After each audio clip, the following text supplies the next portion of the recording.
Alok, I see you. I'm going to pass you the controls. Thank you still. And looking forward to meeting you, first of all. So there you go. Waiting to see your screen and hear your voice. Can you hear me? I could hear you very clear. Nice to meet you. Good morning, Dale. Oh, very nice to meet you, Alok. I want to say thank you in advance for you taking some time out of your day to talk to us. What grabbed me was your hand. Oh, thank you. What grabbed me was your handle, weekend investing, because, you know, I think it's on the weekends where you lay out your strategy. In the old days on the kitchen table with your chart books and everything, and you knew what you were going to do next week. You had a plan. You weren't analyzing the market on the fly. You were executing what you planned. So am I correct to assume that weekendinvesting.com is about, you know, not spending 8 hours a day in front of your platform? And absolutely. Okay. Absolutely. So basically, the idea after 20 years in the market as a broking member, I moved from a broking member to being an advisor. And the idea was to get some more time for myself and to devise strategies which didn't have me, you know, look into the screen 24 hours a day. Right. So I designed certain strategies which only required me an action point of 15 minutes once a week, and hence the name, you know, the weekend investing. Wow. So once a week investing. Okay, and is it one instrument, or you screen a few to give you that one idea? So basically, our advisory is looking into the Indian individual stock market. Individual. So, not just the Nifty. Not just the Nifty, the individual stocks as well. Yes. Okay. And so yeah, so essentially we try to have different products based on, you know, different segmentation in the market. Like there are products which are catering to large cap stocks. There are products which are catering to small cap stocks. And then on each of them, we basically run our momentum strategy and take a decision or an opinion or a you can say a portfolio update once a week on a Friday just before the close. Okay. Are there any other ingredients in your, I assume, proprietary model or algo besides, what were you saying, besides relative strength? Yeah, so essentially, a momentum investing, as you know, can be done on a relative momentum basis or even an absolute momentum basis. Okay. So when you try to combine these two, you can create all kinds of variations. So the traditional way of doing momentum investing is to do a rotational momentum, where you are picking up, you know, say the top 10% stocks from whatever group you're selecting, and then a month later or, you know, a quarter later you'll select the top 10% again and let go of the ones which are not in the top list anymore. Okay. So so when momentum shifts, Alok, does this include shorting candidates for when the market is in a corrective period? So one could do that. We do only long only momentum. Okay. But there are people worldwide who do long and short momentum as well. Okay. Can you have any examples you brought with you to kind of show some of the markets that you look at, and some of the, I'd love to see some individual charts in India. And go ahead. Okay, beautiful. So let me, in fact, I was just looking at the DXY, just like you were, your guest was mentioning, and I had the exact same feeling that, you know, once this top shoulder breaks, this is going to go like a rocket upset. And yeah, so this was just a side on the side. I do trade on my own account, but that's not what we do as an advisory. Okay. So for instance, if you see some charts in the last especially 5 to 6 years, Indian stock market has really taken off. Right. And the growth prospects have been great, and you know, especially in the small cap. Is that changing because of the, you know, rupee currency crisis, a devaluation of the rupee? Well, right now, definitely there's a currency crisis of some sorts, and with India being a net crude oil importer, and the Brent being at $85, right where it is right now. Yeah. So that and the US dollar impact is crushing the country's finances, and then there's a very important national election that is coming up within the next 7 months. Are you seeing people in your country gravitating towards crypto as their currency remains under pressure? So crypto was an interesting case in India, since the regulator in India refused to recognize that as a legitimate asset class. Okay. And they kind of stopped in between legitimizing it or banning it. So it was neither here nor there. And you really have a draconian type government. I hope you don't take offense of it, but I mean, we have members that are from India, and they can only trade 3 currency pairs. And now they're saying, Bitcoin's illegitimate. It sounds like a lot of your freedoms as far as what even to invest in have been eroded by Modi. Well, I wouldn't say the Modi government has eroded that, but the change has been very gradual. And the legacy issues that we've had for the last several decades, that probably will take a lot of time to, get into a rapid growth phase or a policy change phase. I think the current government is doing a lot of change, but India is a mammoth. How about eliminating the higher denominated rupees?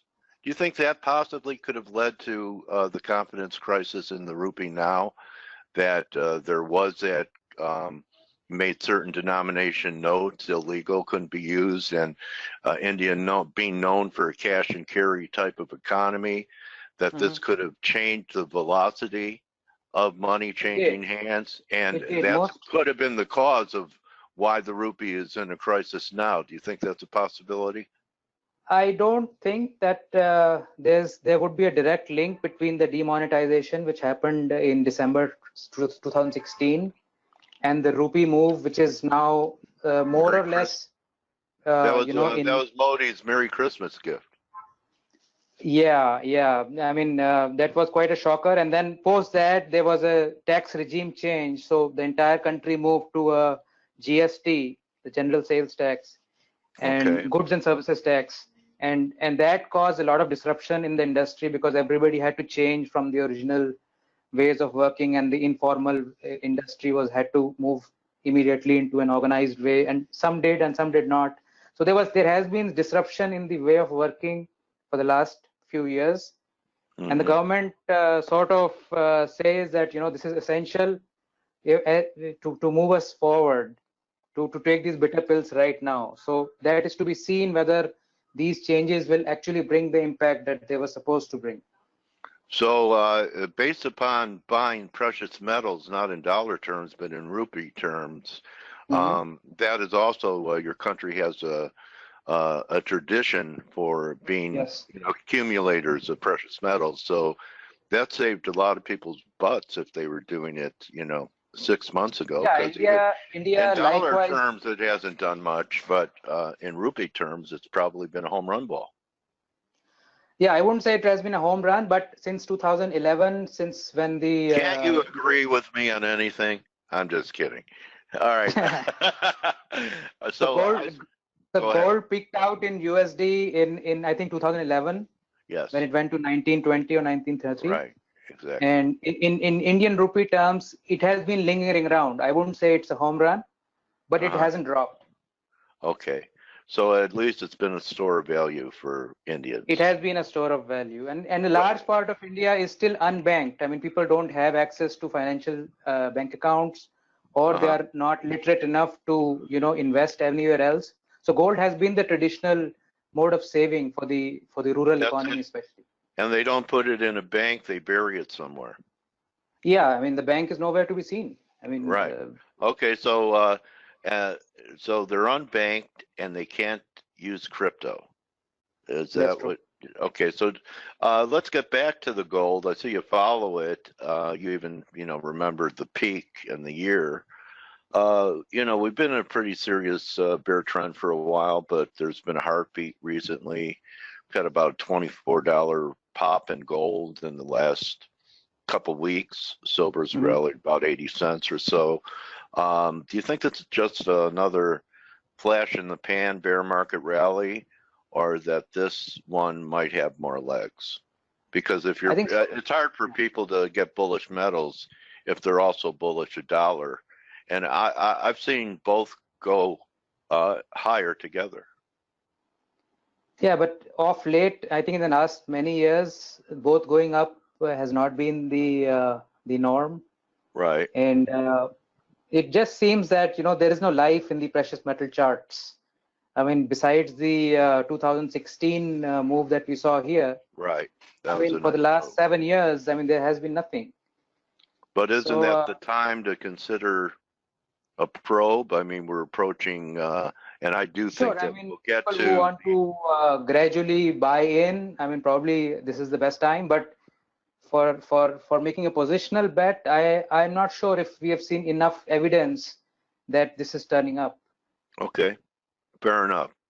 What else is on your radar?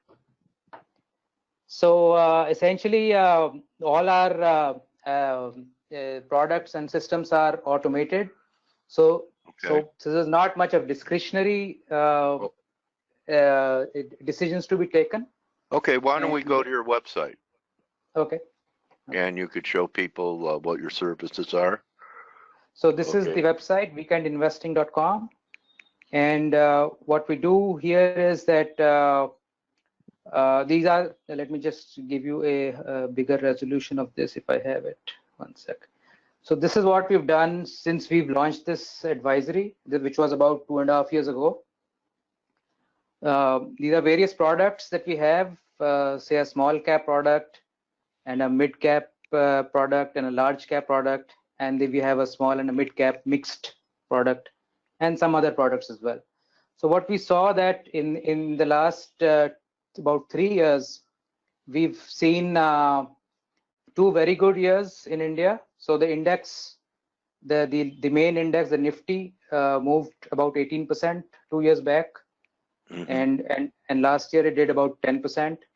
And all our products actually beat the indices in all these periods. Momentum per se has been studied vastly, both in academics and in practical, practice. And they've always found that it is a premier anomaly. So while it remains unexplained why the excess returns are there, but they do exist. And in India, especially, there was a study. Let me just get to the study. There was a study here where they saw that a lot of the returns from the Indian index actually come in a pre-earning seasons segment. So what that means is that there's a lot of maybe front running which happens in the market. So results get discounted even before they are announced to a large extent, versus in the S&P 500, the contribution of the pre-earning season is only 19%. So the price discounting, whatever earnings are coming out or whatever activity is happening in those companies is happening much earlier in India. It could be because of system leakages, or I don't know what the reason is, but the momentum is capturing the essence of the earnings move much earlier here, and hence if you are running a momentum strategy, it is more successful. Even Morgan Stanley has done a study on the Indian market, and here you can see that over a about a 22 year period, momentum has vastly beaten all other types of performances in the market, even the growth investing or the value, of course, in India, the value investing from a traditional point of view has not worked, because we are an expensive market, And on the traditional price earning, price to book, price earnings, or those kind of ratios, it is not a very successful market in my opinion. Okay. So the earnings, can anyone use your product anywhere on the planet? So we've not yet fully tested our products on data outside India. Okay. But the next phase of research is going to be the US market, and preliminary tests show that the strategies work there as well. So maybe the last 10 years of data I've used, and I've seen that our strategies come close to the index. They haven't really beaten the S&P 500. So, but they come close to that. Yeah. Okay. So essentially, what people do is they take up the advisory, and they are able to run these strategies in their own accounts by themselves. So we don't really manage money for anybody, but once a week they pay a monthly fee for the software. Yeah, so there is really no software involved. We share the model portfolio on a Google Sheet. Okay. All right. And once a week they get a email from the server for the portfolio update, and and yes, they pay annual fees for the service. Okay. Anything you'd like to wrap it with? Yeah, I want to congratulate you on your success of your. I never saw a study like this of how momentum is really #1 performing methodology. I have noticed that value investors are very frustrated here in the U.S. So appreciate you teaching us all about what we should be paying attention to more is momentum. So what I would like to say that, in terms of what I call a gain is to pain ratio. I mean, these strategies which are low in activity. I mean, there's very low number of transactions a year. Right. But at the same time, they are tactical allocation in nature. So basically, when the market starts to crash, the strategies will get you out of stocks and sit in bonds. So to that extent, you have a parachute of safety. So you are getting the upside when it happens, but on the downside, you are protected to some extent. So if you keep doing that, it kind of compounds over time, and then you can sort of get your expected benchmark beating returns in the market. So the rule-based system essentially gets the emotions out of the way. So the behavior part of your investing or trading, that gets taken care of because an external advisor is giving you an advice. And usually what happens is that if you are paying for a service, and however simple that service may be, you tend to follow it, and you have confidence, that somebody else who's had 20-25 years of experience is probably going to hold my hand while the time is rough. So that kind of confidence and that kind of handholding can make you pass through those tough times. Like currently, that in India we are going through a reasonably bad patch, in the sense that the broader indices are down. Maybe the small cap index is down 38%. The large cap index is also down about 10%. So people have not seen this kind of falls in the last 5 to 7 years. The great crash was probably the last time we saw such drops. So for these stressful periods, you need to have a strategy in place, a plan which has proper portfolio allocation and exit and entry decision points which are clear, and which are not vague as to what should I do now, when should I exit, when should I add, so on and so forth. What has been your worst drawdown? So the worst drawdown that we've had is around 30 to 32%. Okay. In the larger and mid cap products. In the small cap products, it has been shorter. Yeah. It's a lot of fun, isn't it, to live through that? Yeah, I mean it's stressful, but on the flip side, I mean if you've seen 50%, 100% type of returns, then I mean that's part of the game then.